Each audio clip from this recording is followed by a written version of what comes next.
Hello, and welcome to the season finale of Season 5 of Precon Decon, the video series where I deconstruct the pre-constructed decks of Magic the Gathering's history. So here we are, another finale video, the last for a while, because if we actually look at the Precon progress, we are done, which is honestly a kind of a crazy feeling that I'm done. I'm done. That's all the theme and intro packs done. So yeah, it's honestly, I don't know what to say really. It was a big project and I've done it, and now I kind of feel a bit at a loss. But there's obviously something to celebrate. Reviewing 320 pre-constructed Magic the Gathering decks feels like quite a big achievement. Whether it's a meaningful achievement, I don't really know. But I did it. I saw it through to the end. So yeah, I think that's worth celebrating in some way. So I like doing these finale videos is just look back over the decks we've looked at in the season, and I like do like a top and bottom five, just ones that kind of stood out to me, ones that I liked, ones that I didn't particularly like, and really it's here just as well just to get you guys talking in the comments as well, like, but which decks were your favorite? Like, do you disagree or agree with any of the decks I'm about to mention here? And also, like, look ahead what we're going to do next, now that we've done all the intro and theme decks. But yeah, before we do the look ahead, we're gonna look at the top and bottom five. So I'm gonna start with the bottom five first, rag on these ones. Always have to say for these are just my opinion. I'm not saying these decks are bad. If you liked them, then that's absolutely fine. They weren't to my tastes. They didn't really do anything for me. They're my personal, they're my personal bottom five, and like these aren't in any particular order. It's not like the first one I'm going to mention is like my least favorite. If you get what I mean, it's just this is the order I reviewed them in, and it's just the easiest for me to kind of do it that way. So anyway, let's start ragging on some decks that I didn't like. So first is a dishonorable mention, which is Infernal Intervention from N15. This was actually like one of the first decks in a really long while. I didn't really feel like I had really much to say about it, just because it had no kind of theme or gimmick or strategy to it. It just was like a pile of cards, but like it was kind of competent, I suppose. But like it had no identity, I suppose. Beyond kind of just very standard black red, oh, you kill stuff with it. It didn't really do anything special. Like, I don't remember any kind of real strategy from it. I think the most memorable thing about it is like the Indulgent Tormentor, who's kind of okay, and then I just can't remember any other cards from it, or just very, very forgettable. M15 was not a great set. It was better than M14, but it didn't stand out. So thankfully Origins came along and was a bit better. So that's a dishonorable mention. So it's not technically in the bottom five, but had to be mentioned because it was not great. Anyway, so we'll start with the actual real bottom five now. So the first one is Temur Avalanche from Karnataka. This was so disappointing, right? So green, blue, red is my favorite three color combination, or at least my favorite wedge combination. And this is the only deck in the 320 I've looked at that is this combination of colors. And it was just not very good, which is really disappointing.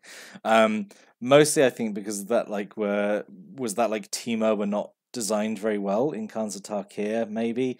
A lot of the card designs I thought were pointlessly multicolored or they didn't feel as multicolored. For example, like Avalanche Tusker here. That could be like a mono green creature, be absolutely fine. There's nothing about it that feels like blue or red particularly. And a lot of cards were like that as well. And it was this deck that was just kind of full of just a lot of kind of boring vanilla creatures and a load of morph creatures as well. It was the only deck that really used morph at all. But the morph creatures it chose were again, they just morphed into bigger vanilla creatures. It just really wasn't very good. It was very disappointing to look at. Really, compared to the other Karnataka decks, it was very clearly the bottom one. The Sultai one I remember being, well, it's probably not fair to say the Sultai one wasn't great. I don't know. This, I'm not going to talk about the Sultai one. This one was just, it was very disappointing to me. That's why I put it in my bottom five, because it was disappointing,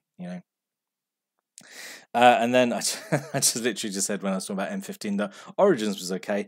Origins was mostly okay, and then you had this one, Take to the Sky, this blue-white one, which was not wonderful either. So it's kind of like, you think blue-white skies would be easy to put together, but like I don't know, like like the card selection I think in Origins did not really allow, I think, for like a good solid like blue-white skies deck. There's a few things in there, obviously, but then it weirdly veers into like also having like an aura sub theme. But like again, like in Magic Origins, weren't like that many good kind of auras. Like most of the auras in here are like, from what I remember, ones to put on like your opponent's creatures. And it missed out like some kind of key cards, like there's the creepy little ghost children, which like are flyers and interact with enchantments, so it's weird they weren't included. And also Alhammaret.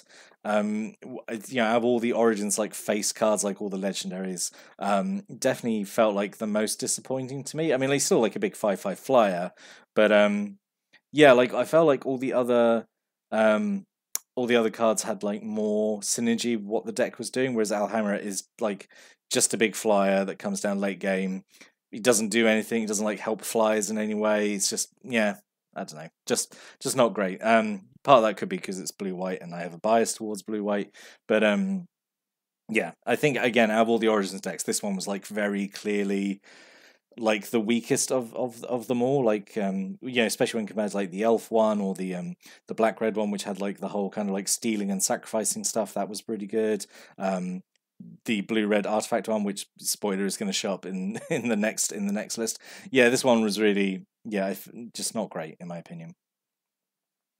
So then we had Desperate Stand from Oath of the Gatewatch. So this was a white-black ally deck. It was all around like this cohort mechanic, which like I sort of went into it in the video. Obviously, I was talking about it, but I think it's just very, very dirtily not great effect. Like Munda's Vanguard, the foil face rare, I think that's actually like a pretty good ability. That's probably the best one in the deck, really, and all the others were just like, it's not worth tapping 2 creatures to gain like 2 life or something, So it's very, very dirtly, and it was also quite clear there was not enough there to like really really make a whole deck around it. So it ends up being you've got a few cards with cohort, and then it mostly ends up because it's white black, and you've just had a white black deck in Battle for Zendikar, the life gain one.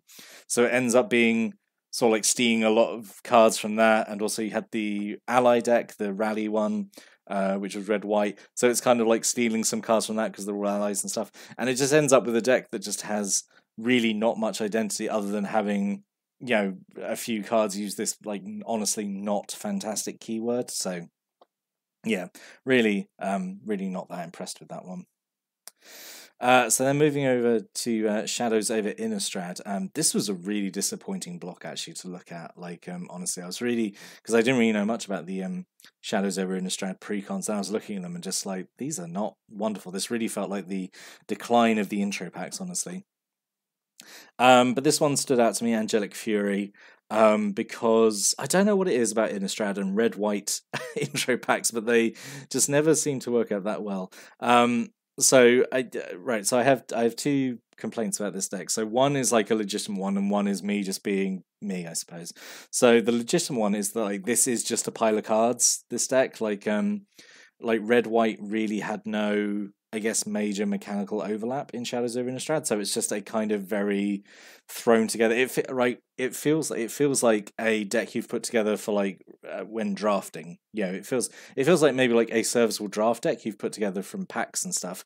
But like as a pre-constructed product, it's all over the place, honestly. Like the one thing that red white I suppose really had in Shadows of Innistrad was Delirium, and it doesn't use that at all. It's just random red white cheap aggro, I suppose, with like a weird discard theme from what I remember, but like nothing benefits from discarding really that much. You got like no synergies with it. So yeah, this was just like an absolute pile of cards and like really disappointing to look at. It really reminded me of Swift Justice all the way back in Dark Ascension, which is very similar as a red-white deck that was just an absolute pile of cards.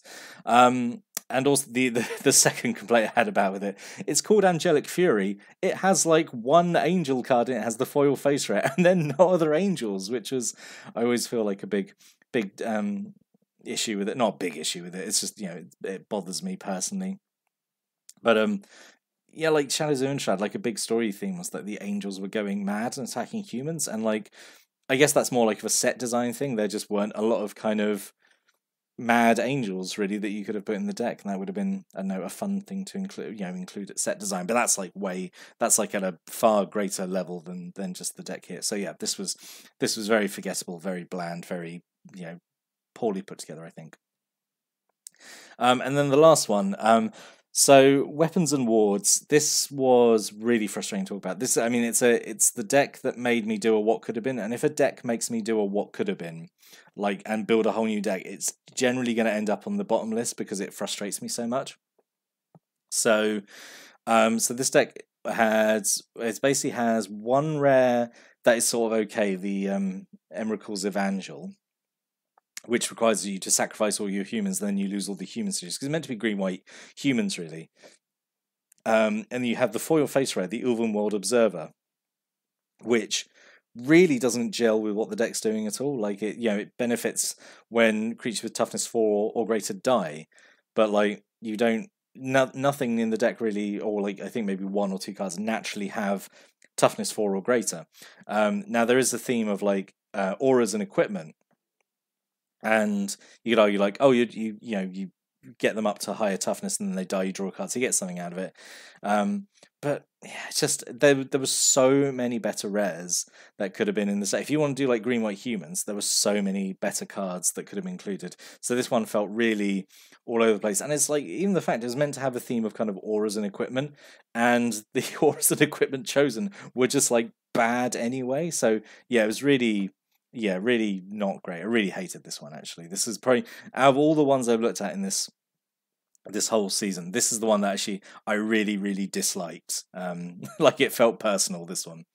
So yeah, as I say, it made me do a what could have been and make a whole new deck. So yeah, it's really disappointing with Shadows over Innistrad as a block. Really, just the decks were not wonderful. Some really weird decisions made with how the decks were made. But obviously there were decks that I really liked as well, actually quite a lot, which was, because I sort of said at the very start of the season, these are sets that I'm not as familiar with, so I was really pleasantly surprised to discover some of these decks, honestly, which I'm going to talk about now. So we've got 2 honourable mentions before I get into the real ones. So the honourable mentions are Call of Blood from Battle for Zendikar. So this is a black-white life gain deck, but it stands out because it has an alternate win condition, and as far as I know, I've sort of like skimmed back over the archives. It's the only deck I've looked at in, say, 320 decks that has an alternate win condition, which I think is, like, it makes it stand out, at least. I mean, I can't think of another one that has an alternate win condition. If I've missed out one, then obviously correct me in the comments. But this is the one that stands out. It has Felidar Sovereign as like one of the rares. Which is like you win the game if you have 40 more life, which is really exciting, I think, to you, a new player picking that up and seeing that as on a card like that line of rules text. And aside from that, I think it was just very solidly put together, like a load of life gain triggers, which is like the best way of doing life gain, I think. Like, it's not enough to just gain life, because we've seen a bunch of decks like that in the past, most like kind of core set or lower complexity sets that have done just kind of life gain. The one actually that stands out is one back in Saviors of Kamigawa, which was just like green-white life gain, but like does nothing with gaining life. You just gain some life. Whereas this, when you gain life, it triggers a bunch of stuff, like your stuff gets counters or gains keywords, or your opponent loses life, all that kind of stuff. So I thought that was really nice and put together. Not enough to tip it over, but I thought it was good. And the other one was the blue and green Clue deck from Shadows over Innistrad with the red Nephalia Moondrakes, that does nothing with what the theme of the deck is trying to do, which is create clue tokens and sacrifice them to draw cards, that kind of thing. And this is an honorable mention because I really like the investigate mechanic. I think it's very flavorful and very cool. I couldn't tip this over because, like, ultimately I don't think the deck was actually maybe that good, but I just wanted to talk about it and say I just really like the investigate mechanic. And again, it's just, I don't know, some weird design decisions made in the set. So I don't know, means it wasn't as good as it could have been maybe, but very flavorful, and I like that it keeps getting used in later sets these days. Anyway, let's move on and talk about the actual top 5. So it's actually a top 6 because there's a joint here which I couldn't decide between these two. So there were 2 blue red spells matters decks in this season that I really liked, and I can't decide between them. So in Fate Reforged you had Cunning Plan, and from Eldritch Moon you had Dangerous Knowledge. And both these do blue-red spells, I think really well. It's like taking this long to get to a point where we've got really good blue-red spells matters decks. Cunning Plan has Sage Eye Avengers. Dangerous Knowledge has the Niblis of Frost. They both do spells matter in a different way, because Cunning Plan is more about prowess and just making creatures bigger and kind of swinging with them, whereas the Dangerous Knowledge one is more about doing other stuff, I suppose, but like, oh, when you cast an instant sorcery, this effect happens, that kind of thing. So it's interesting they're doing essentially the same strategy with like different outcomes in a way. So this was I couldn't decide between the two. I suppose I would lean slightly more towards the Cunning Plan because I really liked all the decks in Fate Reforged actually. So, but we'll say this is kind of like their joint 5th, And then also from Fate Reforged, I was as a tangent here, I thought all the decks from Fate Reforged were absolutely fantastic. I really liked looking at those because I had no idea until I just started looking at them. Just like, man, these were really well put together. I really liked all the Fate Reforged decks, so it was really hard kind of narrowing down. But Surprise Attack is the one that came out to me. This is the blue-green one that cared about like Manifest and Face Down cards, which is a mechanic I really like. I use like Morph and that kind of stuff. So this was really nice to see like a blue-green deck that did something a little bit different, and it was. I just really liked it. But yeah, all the Fate Reforged decks were really good, I thought. I was really, really, I could have just done the top 5 should have been all the Fate Reforged decks, because I do think they were excellent. And that's the last big, it's hard, because you get a set where, it's rare to get a set where all the decks are good. I think the last time you had that was really like maybe Time Spiral block, like either Time Spiral or Planar Chaos, where like all the sets, theme decks or intro packs or whatever were like really good. So yeah, Fate Reforged was real refresher there to have them all be really good. Anyway, I'm babbling about Fate Reforged, but it was really good. Really liked it. And then from Dragons of Tarkir, which is the set afterwards, Cruel Plots, which is not one I was expecting to like, because I'm generally kind of ambivalent towards blue-black. I feel like blue-black is always a tough color combination to make it work in intro pack, because it's usually, the strategies are usually like a little bit more kind of complicated, more advanced. They kind of, they require an understanding of kind of like tempo and control, so it's kind of hard to pitch that at like an introductory level, I suppose, and it ends up being sort of a bit of a mess, I suppose. But I thought this Cruel Plots one was really good. I think the exploit mechanic is really fun. It has loads of nice kind of like little synergies and combos in there. I just really like this one. I thought it was really solid, and it definitely stood out amongst all the Dragons of Tarkir decks, which for the most part I thought were quite mid, honestly. This one really stood out. I really liked this one. And then for Magic Origins, so yeah, the red-blue artifact one, Assemble Victory. I thought this was great. So red-blue artifacts strategies I really like. I really like seeing the different ways that those two colors use artifacts and have synergies with them. I really liked this one. It's just very straightforward. I think Pia and Kira Nalaar are like a really good foil face rare. They have a really good effect. I thought the deck was, again, just really solid. I really liked it. I really like artifact based strategies and decks. So, and it's blue-red as well, which is like one of my favorite color combinations. So yeah, this one was an absolute slam dunk for me. Really liked this one. But yeah, Origins was really good. It was honestly between this one and the Elf one, and this one won out in the end just because it's a color combination I like more, and artifacts. But the green-black Elf one was very close to making the list. And then the final one was from Battle of Zendikar, Rallying Cry. So this is the white-red ally deck, and it's very straightforward. It's essentially white-red aggro, but it has like it focuses all around this rally mechanic where you just essentially just play allies and your whole board gets better. So it sort of reminds me of a sliver deck, where you just play more slivers and all your slivers get better. It was very straightforward. I didn't think there were any really bad cards in it. There were some comments, like that. It's there's not really much you could experiment with it, beyond just add more allies. It's quite a parasitic mechanic, really, because you can't experiment too much with it. But I still like it. I think out of the box it would have been really good. So yeah, I just liked it, and it's it's just nice to see like a red-white deck, which is very straightforward and well put together. And I thought this one was really solid, so I really liked this one. Right, so that was the top and bottom five. I'd like to hear, obviously, people's comments and opinions on that list. Now, if you'd like to share your top and bottom five as well in the comments, that'd be great. So let's talk about Season 6. So Season 6 is going to be Planeswalker decks, which like some people have been asking for. It's obviously the next natural progression from intro decks, because that's what we introduced. So Eldritch Moon was the last set where we had the intro packs, and then starting with Kaladesh, we go into Planeswalker decks, and these are, I think honestly, when it comes down to it, a better product, honestly. So kind of looking forward to talking about these. They are going to be sets that, again, I just have like no experience really playing with, so it's going to be a bit of a voyage of discovery. I'm going to make probably some very bad calls on like analyzing some of the cards, but like there's still look at them, still have fun looking at them. But we're probably going to take a good long break. So there's only going to be about 40 of them. But like I say, we're probably going to take a bit of a break because I am tired.